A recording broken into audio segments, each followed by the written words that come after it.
नमस्कार दोस्तों, कैसे हो आप सब।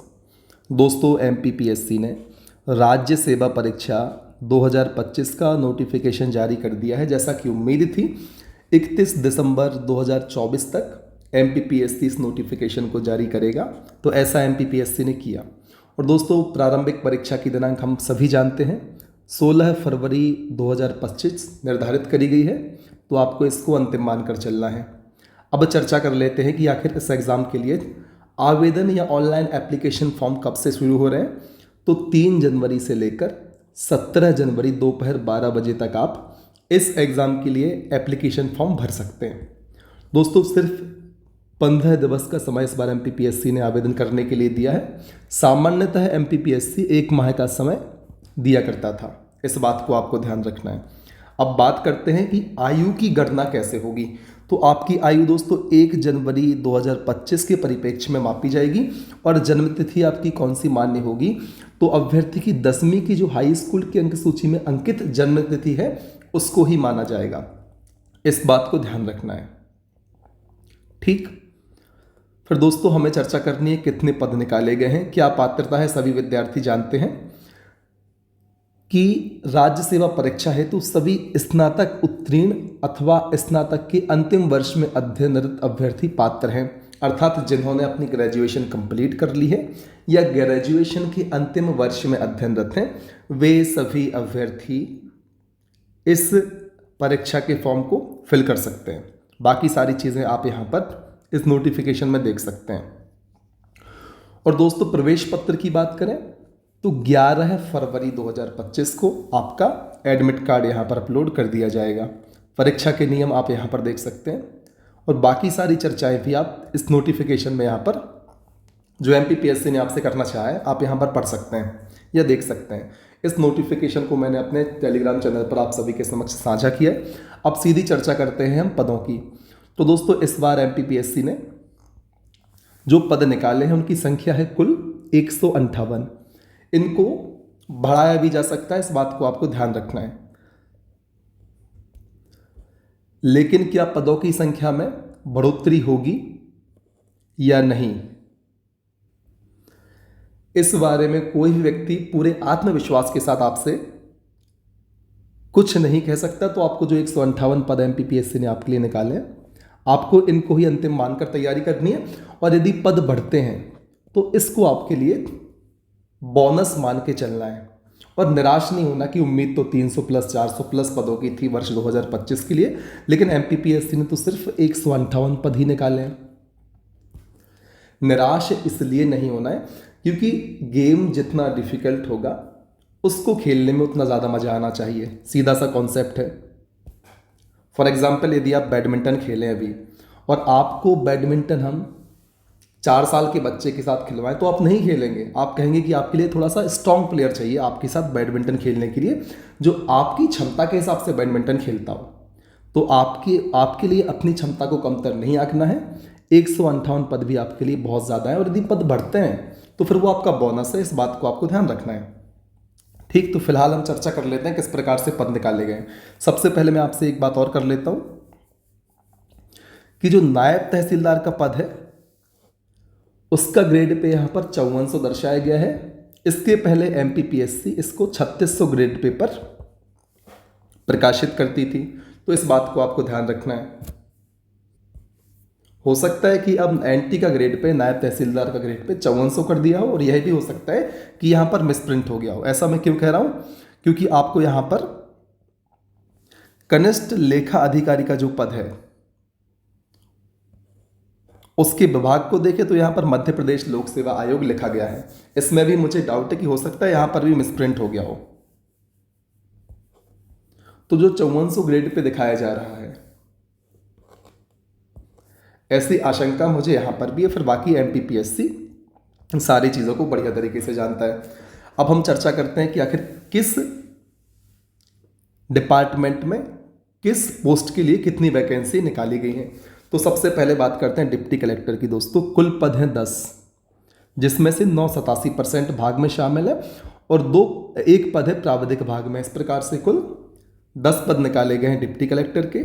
यदि हम डीएसपी की बात करें तो कुल पद हैं 22, दोस्तों हम यहाँ पर कुल पदों की चर्चा कर लेते हैं। आप नीचे यहाँ पर देख सकते हैं कितने पदों को मुख्य सूची और प्रावधिक सूची में रखा गया है। इसी प्रकार से वाणिज्य कर अधिकारी, जिसे हम कहते हैं सीटीओ, कॉमर्शियल टैक्स ऑफिसर, उसका एक पद है और वो भी ओबीसी कैटेगरी के लिए यहाँ पर आरक्षित है।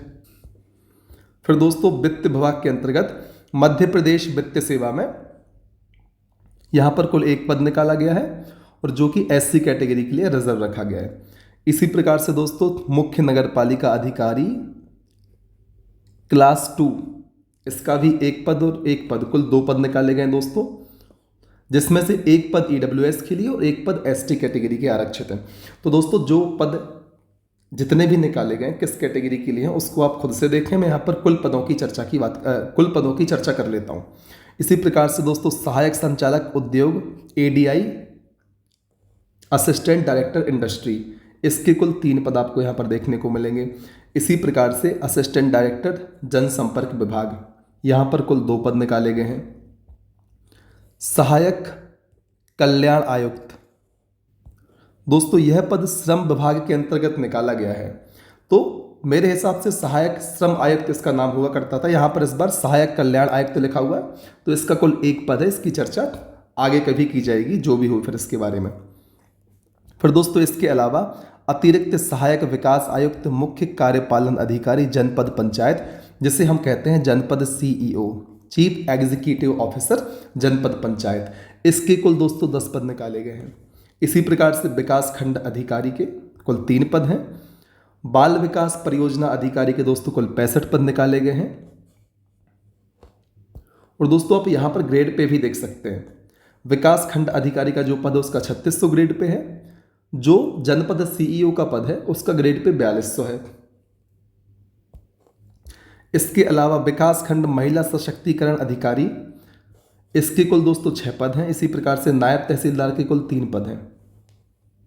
तो दोस्तों अब तक जिन पदों की हमने चर्चा की है वे हैं द्वितीय श्रेणी के सभी राजपत्रित पद।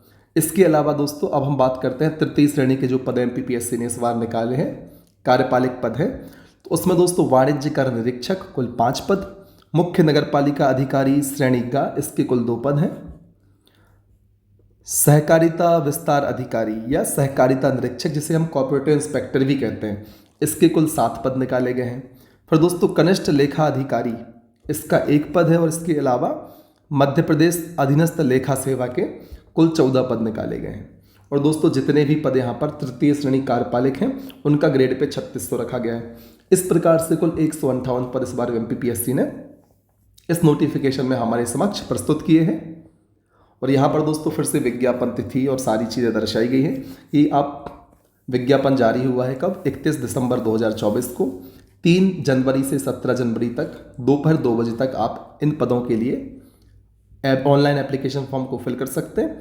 और दोस्तों त्रुटि सुधार करने की प्रारंभिक तिथि है 8 जनवरी और अंतिम तिथि है 19 जनवरी 2025, अर्थात यदि फॉर्म आप फिल करते हैं और इसमें आपसे कोई गलती हो जाती है तो आप 8 जनवरी से लेकर 19 जनवरी 2025 तक उसमें संशोधन कर सकते हैं।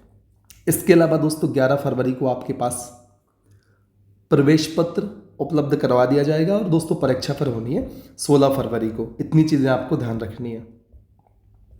और फिर इसके अलावा दोस्तों बाकी सारी चीज़ें आप खुद से इस नोटिफिकेशन में पढ़ सकते हैं। यहाँ पर लिखे हुए हैं किन किन शहरों में परीक्षा प्रस्तावित है। तो कुल 52 जिले मध्य प्रदेश के चुने गए हैं जहाँ पर इस एग्ज़ाम को कंडक्ट करवाया जाएगा।